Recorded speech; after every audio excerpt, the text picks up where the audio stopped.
안녕하세요.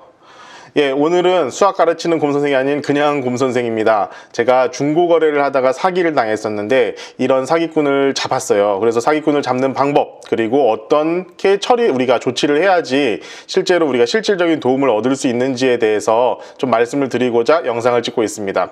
요새 많은 경우에 이런 중고거래 사기가 많은 모양이더라고요. 이런 상황에서 어떻게 대처하는 것이 좋고, 그리고 이렇게 어떻게 해야지만이 제가 이제 사기꾼을 잡을 수 있는지, 이런 제 경험을 바탕으로 설명을 드릴 수 있도록 하겠습니다. 제가 한 3개월 전이었던 것 같아요. 제가 중고나라에서 물건을 구매하기로 하고 돈을 입금했습니다. 돈을 입금했는데 사기라는 것을 이제 어떻게 금방 알게 됐어요. 생각보다 금방. 근데 당일이 토요일이었거든요. 토요일이었고 정말 경찰서, 금융기관 어디 하나도 저에게 도움이 되지 않았습니다. 도움을 줄 생각이 없었던 것 같아요. 아마 당해보신 분들은 아실 것 같아요. 아니, 아파서 병원 가면 나는 죽겠는데 의사 선생님은 별거 아닌 것처럼 얘기를 하시잖아요. 근데 똑같더라고요. 똑같이. 정말 다들 하시는 말씀이 지금은 도와줄 수 있는 게 없다. 월요일날 사기를 당한 것들을 정리해가지고 경찰서 가서 신고해라. 이거 말만 반복해서 듣게 됩니다. 근데 지금 당장 큰 금액은 아니었지만 제 돈이 지금 사라지게 된 상황에서 사실 그런 거 일일이 하나 이렇게 신경 쓰고 이렇게 막 정신이 있을 수가 없잖아요. 월요일까지 기다렸다 그렇게 하면 되겠지. 근데 그렇게 해가지고 돌려받았다는 사람도 사실 거의 이제 본 적이 없고요. 근데 이제 금융기관하고 계속 제가 연락을 하는 와중에 계속 알아낸 것이 있습니다. 보면은 통화를 계속 하다 보니까 금융기관 쪽에서 보이스피싱을 당하신 거냐, 이것을 계속 물어보더라고요. 그리고 보이스피싱을 당한 것이 아니면 도와드릴 수 있는 것이 없다, 이런 식으로 계속 말씀을 해주시더라고요. 그래서 저는 이제 지푸라기라도 잡는 심정으로 보이스피싱이 뭔가 라는 것에 대해서 이렇게 좀 알아보겠습니다. 이게 사진을 지금 여기다 올려놓을 수 있도록 할게요. 이게 금융감독원과 경찰청에서 만들어 놓은 보이스피싱 지킴이라고 하는 그런 사이트에 나와 있는 피싱 정의의 사기입니다. 피싱 정의 사기의 어떤 그 원리입니다.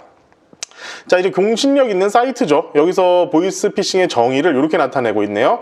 자, 1. 기망행위로 타인의 재산을 편취하는 사기 범죄 중에 하나로, 2. 전기 통신 수단을 이용한 비대면 거래를 통해, 3. 금융 분야에서 발생하는 일종의 특수 사기 범죄입니다. 자, 하나씩 짚어보도록 할게요.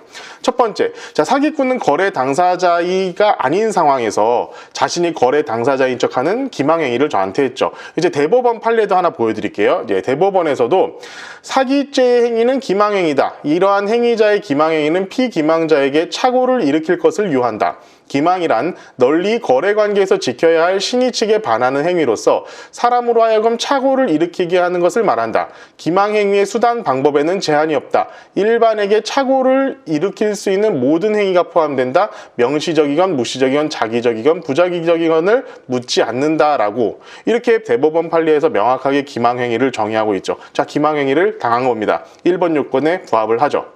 두 번째, 전자, 전기, 통신 수단을 이용한 비대면 거래를 통해, 맞죠? 비대면 거래를 통해서 이루어졌죠. 3번, 금융 분야에서 발생하는 금전적인 사기 범죄라는 얘기인데, 다 모든 것이 합당하게 잘 맞아 떨어진다라는 것을 제가 확인을 하고 제가 바로 다시 연락을 드렸어요.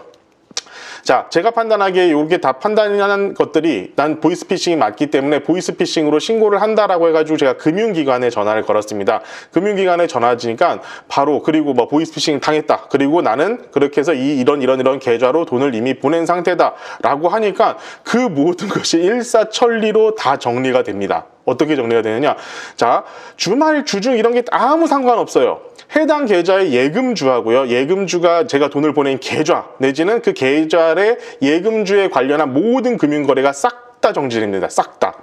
자, 아마도 예전에 꽤나 제 시간이 지났던 것 같은데 10여 년 전쯤인가요? 10여 년 전쯤에 보이스피싱 사기 범죄가 아주 극에 달할 때가 있었던 것들로 기억을 하고 있어요. 이때 아마 이런 제도가 제대로 확립이 된 것이 아닌가, 저는 그렇게 생각합니다. 그래서 결국에는요, 사기꾼이 먼저 저한테 연락이 왔어요. 저한테 연락 와가지고 돈 보내주고 저는 일단 거기서 이제 사건을 종결을 지었는데, 여러분들이 잊지 마셔야 될 게 요겁니다. 신고를 할 때요, 보이스피싱을 당해가지고 내가 이런 계좌로 돈을 입금했다. 기망행위를 어떤 사람이 자기를 속여가지고 저를 속여가지고 돈을 입금하도록 했고 저는 거기다 돈을 입금했기 때문에 보이스피싱이다 라고 해서 신고를 하면은 정말 일사천리로 모든 일이 진행이 됩니다.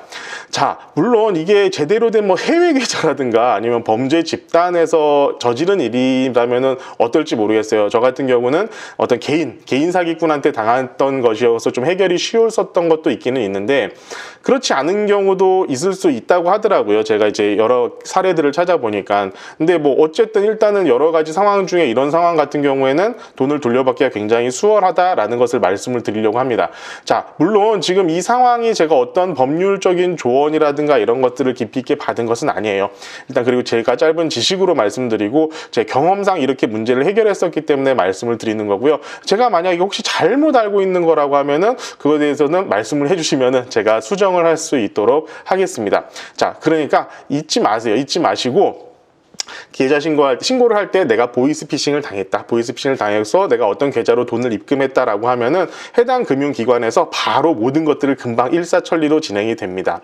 자, 끝으로 이런 사기를 당하지 않는 방법 몇 가지를 제가 말씀을 드리려고 하는데요. 저도 이제 중고거래를 굉장히 많이 해요. 제 취미 생활을 하고 있어가지고 그런 것들을 하다 보면서 이제 당한 사례들을 이렇게 쭉 보면은 이런 사례들이 많이 있더라고요. 첫 번째, 주말에 거래는 좀 피하시는 게 낫습니다. 사기꾼들도 이걸 알아요. 왜냐? 주말에는 경찰서고 금융기관이고 쉬거든요. 쉬기 때문에 제대로 된 신고가 안 된다는 걸 잘 알아서 주말에 거래는 어지간하면 피하시는 것이 좋습니다. 두 번째는 절대로 이 중고거래를 한 다음에 나머지 자기의 개인 신상 정보나 이런 것들이 있는 것들은 다 그 사이트나 이런 데서 삭제를 하셔야 돼요. 저 같은 경우도 그 사이트 이전에 올렸었던 제가 판매글을 보고 이렇게 접근을 해온 케이스였거든요. 그런 것들을 싹 삭제를 하고 어떤 분들은 그래서 중고거래를 위한 번호를 하나 따로 갖고 계신 분들도 계시더라고요. 뭐 그렇게까지는 못하신다 하더라도 이런 거래 같은 것들은 바로바로 좀 삭제를 하시는 게 좋을 것 같습니다. 자, 그리고 여러분들 중고거래 할 때는 제발 카톡으로 거래를 하시면 안 됩니다. 카톡 거래를 하시면은 그것은 이제 제가 그 사람의 정확한 어떤 정보를 알 수가 없잖아요. 예를 들어서 문자 같은 경우는 보내는 핸드폰에 전화번호라도 찍히게 되는데 카카오톡 같은 경우에는 절대로 그런 게 또 찍히지 않는 경우가 많이 있기 때문에 카톡을 이용한 이런 거래 같은 경우들은 하지 않는 편이 좋을 것 같습니다.